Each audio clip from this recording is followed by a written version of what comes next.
G'day guys and gal. With such epic scale and girth, it can be easy to get lost in the source of Warhammer 40k lore, spending too much time focusing on the big stuff like huge wars, Primarch vs Primarch battles and the like. I'm also guilty of it, so I thought why not have a look at a barely known, unremarkable junior Blood Angel apothecary that saved the entire galaxy. That is not an exaggeration. Through obscene effort, a powerful will, and the ultimate sacrifice, Meros saved Sanguinius from joining Chaos, an action that would have doomed the Imperium to certain destruction, and I think that is worth talking about. Before we get started, ladies and gentlemen, we are only 14,000 subs away from the magic 500k, and boy do I have a treat when we hit it. I've got the tattoo designed locked in, a Guardian Spear with my favorite 40k quote that actually works in real life in quite a wholesome way, and I'll be filming the tattoo process and answering some of your questions for the 500k video. So if you haven't subscribed yet, then what the fuck? Give me your free internet validation points.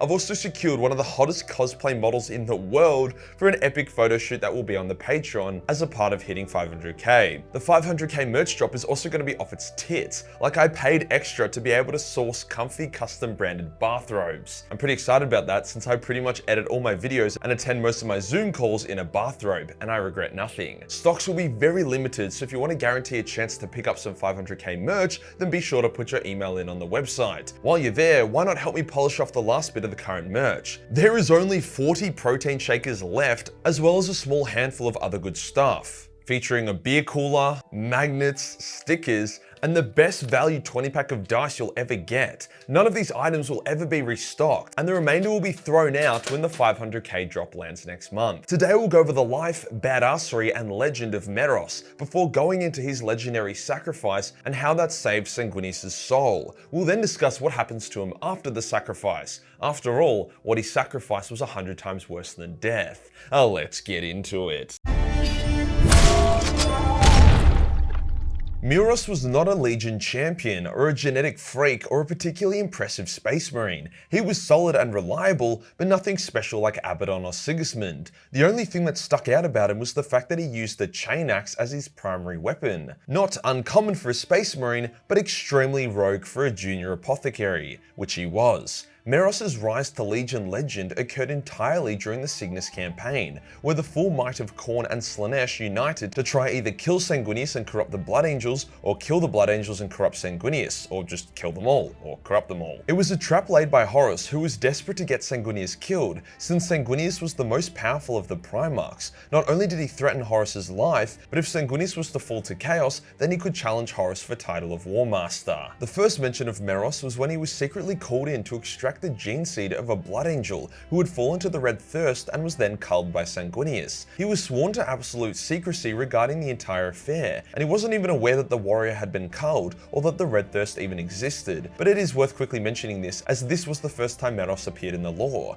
Meros' real story starts with him basically dying. The previous engagement before Cygnus was against the Dark Elder, and Meros went Doomslayer mode, killing a bunch of them with his chain axe, and then he was shot by a Soul Seeker round, a poisonous round that not only killed your body, but also dissolved your soul. Not a super fun time. This was a fatal wound, with Meros instantly going into a coma. He was placed in one of the Blood Angel sarcophagi, the high-tech caskets used when turning someone into a Blood Angel, in the hope that it would save his life. A side effect of the sarcophagi is that it makes you trip mega balls, with Meros actually meeting a Blood Angel, Brother Raffen, during his coma. The fucked part is that Brother Raffen would not be born for another 10,000 years. Due to some warp spaghetti born from both Blood Angels using the same sarcophagi at different eras, Brother Raffen was able to travel back in time and speak with Meros. He tried to warn him about Sanguinius' death and the Horus heresy, but the Sanguinor stopped him and healed Meros' wounds. Literal divine intervention. The Sanguinor did not want Meros to know everything, as it may have fucked with the future too much. Meros awoke, fully healed, but without much memory of his dreams, so he didn't really remember or panic about being told Sanguinius was going to die. The Blood Angels were tasked by the secretly heretical Horus to go to Cygnus Prime,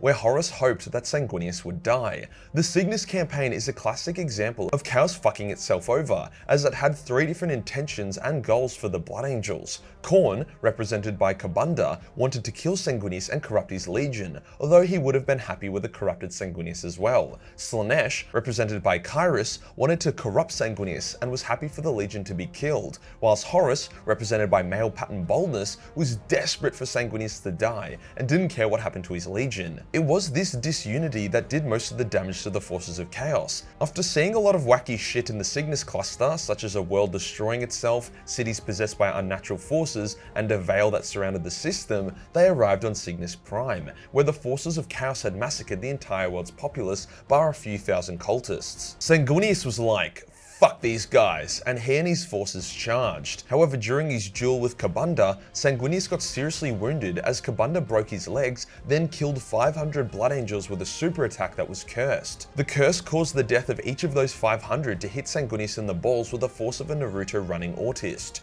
This then triggered the prelude to the Black Rage within the Blood Angels, as most of them thought Sanguinius was killed and Kairos possessed a cursed casket that was leaking pure rage into the world, fueling the Blood Angels' rage further.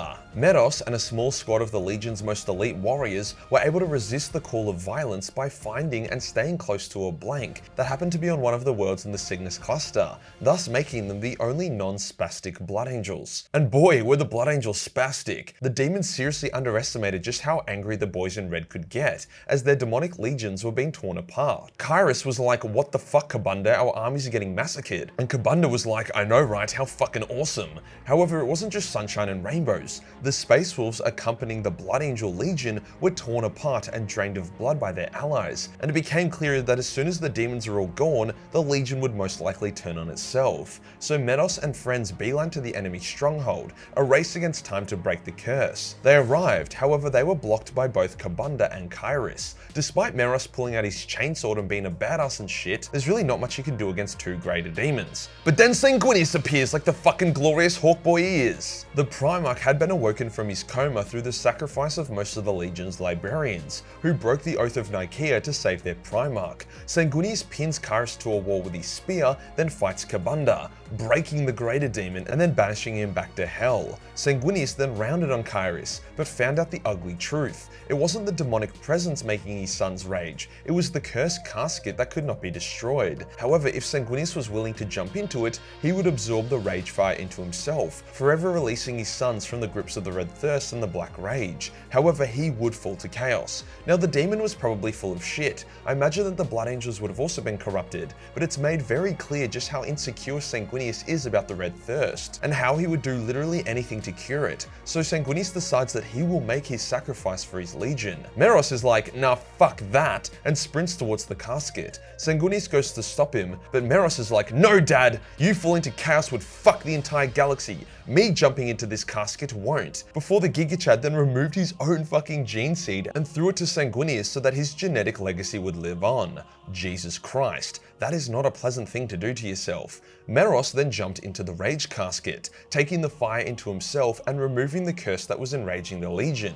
Not a moment too soon, as the Blood Angels were getting very close to killing each other since the demons were now all gone. As Meros wasn't a Primarch, his sacrifice didn't permanently cure the Blood Angel gene flaws. However, it was enough to remove the short-term rage. As Meros dissolved in the Rage Casket, a Cornite demon called the Red Angel bonded with him, reshaping his form and turning him into a burning parody of himself. He looked a lot like the Legion of the Damned actually. Meros didn't become the Red Angel, however a small sliver of Meros' noble soul endured. The demon now possessing him was actually very impressed with Meros, calling him an exemplar of the Astartes. Sanguinius told the demon to release Meros, and the Red Angel was like, suck me off bitch, and vanished. Demon Meros, the Red Angel, was then brought before Horus and offered his services to the traitor Warmaster. Horus was like, dude, I don't know if you should be calling yourself the Red Angel, that's Angron's name, and he's a pretty angry bloke. And the Red Angel replied, he is welcome to come try take it off me.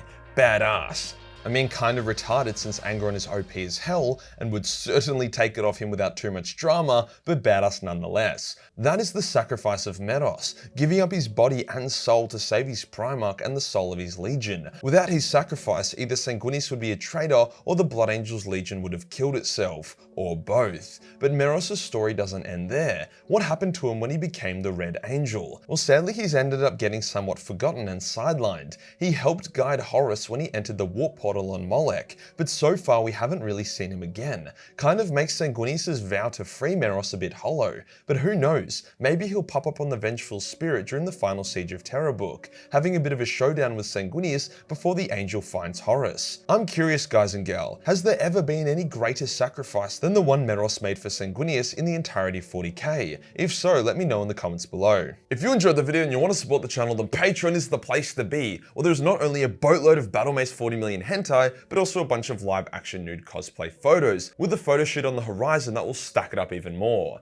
Hit the subscribe button and hit the real subscribe button for more sacrificial content. Join the Discord for more memes and I'll see you on the next one. Peace.